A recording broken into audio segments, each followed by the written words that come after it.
Di episode kelima ini akan menceritakan tentang wanita miskin, sebut saja Sri, dan anaknya yang bernama Yingzi, yang hidup berdampingan dengan keluarga kaya, sebut saja Siti dan putrinya Ensan. Teman-teman Siti heran, kenapa Siti mau berteman dengan Sri, sedangkan mereka tahu kalau Sri hanya pura-pura kaya. Siti beralasan kalau Siti mempunyai hutang budi kepada Sri, dan juga karena putrinya Ensan selalu bermain bersama Yingzi. Meskipun Yingzi selalu mengatakan hal aneh tentang hantu kepada Ensan. Dan inilah dia, Tarot.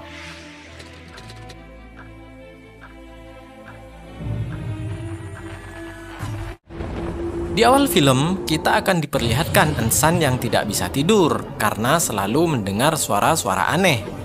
Lalu Ensan berteriak dan pergi ke kamar ibunya.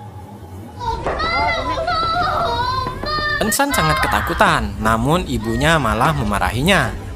Saat itu, Siti mengatakan, itu hanya suara pemanas air. Namun Ensan menyangkalnya, karena itu suara yang berbeda. Saat Siti menyuruh Ensan kembali ke kamarnya, di saat itulah ibunya menemukan sebuah kartu tarot di lantai rumahnya. Keesokan harinya, saat Siti berkumpul bersama teman-temannya, tiba-tiba Ensan berteriak dari kamarnya. Siti yang panik segera ke kamar Ensan. Namun, Siti mendapati Ensan tidak ada di kamarnya. Siti mengira Ensan sedang mengerjainya. Kamar Ensan nampak berantakan. Namun, saat Siti hendak merapikannya, tiba-tiba di sana Ensan mengerjainya. Ternyata itu hanyalah Yingzi yang didandani mirip hantu oleh Ensan. Saat ibu-ibu pergi berbelanja, Ensan mencoba mendandani Yingzi seperti zombie. Namun kali ini Yingzi menolaknya. Ensan yang marah memperlihatkan lukanya dan mengatakan, seharusnya Yingzi tidak menolaknya supaya Yingzi terlihat seperti zombie sepertinya. Ensan yang marah pergi menyendiri dan mulai mengingat masa lalunya, di mana dulu Ensan digigit anjing dan Yingzi lah yang menyelamatkannya. Dan sejak saat itulah mereka memulai pertemanan mereka. Di sisi lain, diperlihatkan ibu-ibu yang sedang berbelanja. Di sana, Sri pura-pura sibuk menelpon karena malu dengan teman-temannya yang sibuk berbelanja. Lalu setelahnya, Siti membelikan Sri pakaian mewah. Awalnya Sri menolaknya, namun pada akhirnya Sri pun tetap mengambilnya.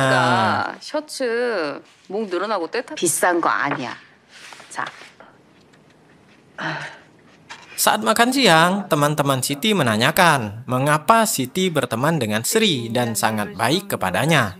Siti beralasan kalau dia ingin membalas budi karena kejadian yang terjadi kepada putrinya. Di rumahnya, Ensan dan Yingzi duduk berjauhan karena masalah sebelumnya. Lalu tiba-tiba di sana terdengar suara-suara. Ensan menuduh Yingzi yang melakukannya. Namun Yingzi mengatakan kalau itu berasal dari sisi Ensan. Lalu Yingzi menceritakan kalau itu adalah suara hantu wanita jatuh yang pernah dilihatnya dan saat ini sedang mendekat kepada Ensan. Ensan ketakutan tapi juga kesal karena dia tidak melihat apapun di depannya.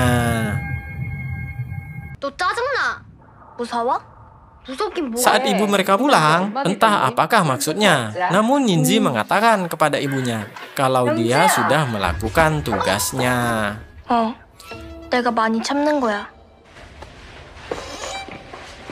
Di malam harinya saat hendak tidur, Ensan kembali mendengar suara-suara aneh. Dan tiba-tiba saat Ensan terbangun, dia mendapati sudah ada Yingzi di sampingnya. Ensan kesal karena cerita Yingzi kemarin sampai terbawa ke dalam mimpinya. Namun, Yingzi menegaskan kalau cerita itu nyata dan dia akan memperlihatkannya. Setelahnya, Yinzi memulai ritualnya dengan menyiapkan cermin di depannya. Yinzi meminta Ensan menutup mata, lalu Yinzi membaca mantra dan menceritakan tentang hantu yang muncul di sana. Namun, Ensan tidak percaya dan membuka matanya. Seketika itu, kaca yang ada di sana pecah dan Yinzi marah karena Ensan tidak menurutinya.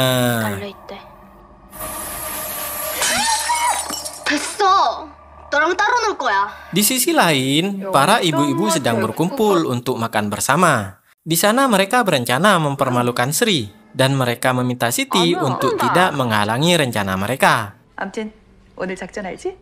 Setelah Sri datang, mereka memulai rencananya. Mereka menceritakan anak mereka masing-masing yang hidup mewah. Setelahnya, mereka membahas Yinzi, di mana Yinzi yang tidak berprestasi di sekolahnya selalu berbicara aneh dan dijauhi teman-temannya. Sri yang mendengar malu dan tidak terima. Namun di sana Siti hanya diam saja. 이상한 행동 많이 한대. 영지는 문제 없는데. 안 그래도 좀 음침하잖아. Kembali ke rumah, di mana Ensan yang kehilangan boneka kesayangannya.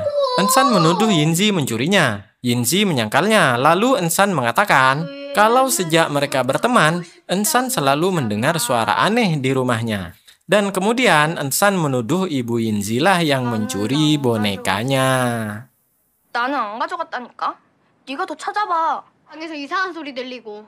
그럼 니네 엄마가 가져갔겠네. Yinzi yang tidak terima mulai berduel dengan Ensan. Namun beruntungnya, Siti datang dan mendorong Yinzi untuk melerai mereka berdua. 에밀리, 가자. 왔어? 그럼. Setelahnya, Siti memanggil Sri untuk berbicara berdua. Di sana, Siti mulai mengungkapkan semua kekesalannya. Dari Yinzi yang mencuri boneka anaknya, sampai ibu-ibu yang meremehkan Siti karena mau berteman dengannya.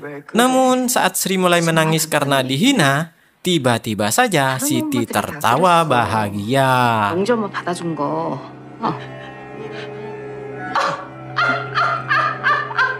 Lalu diperlihatkan Ensan yang sedang di ruang kerja ibunya. Namun tak disangka, Ensan mendapati bonekanya yang ada di sana. Yinzi meminta Ensan untuk menghancurkan bonekanya, karena boneka tersebutlah ibu Ensan memarahi ibunya. Kalau Ensan tidak mau, Yinzi lah yang akan melakukannya.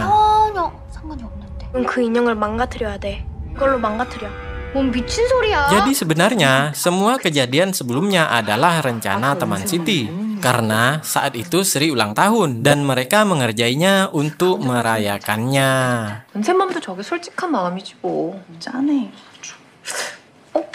Saat mereka membawa kue ulang tahunnya, tanpa diduga, mereka mendapati Siti yang sedang bergelantungan, dengan mulut yang terikat. Namun saat mereka berdua hendak menyelamatkannya, tiba-tiba Siti muncul dari belakang, mendorong mereka dan akhirnya menewaskan mereka semua.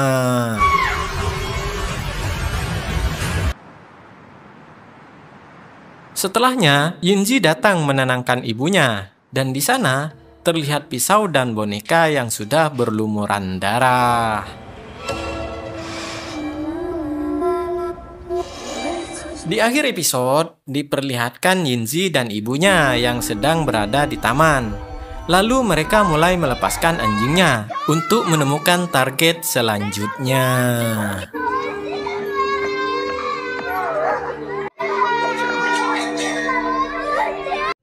Arti kartu tarot di episode ini adalah harapan. Namun jika dibalik artinya adalah kekecewaan. Dan film pun berlanjut di episode selanjutnya.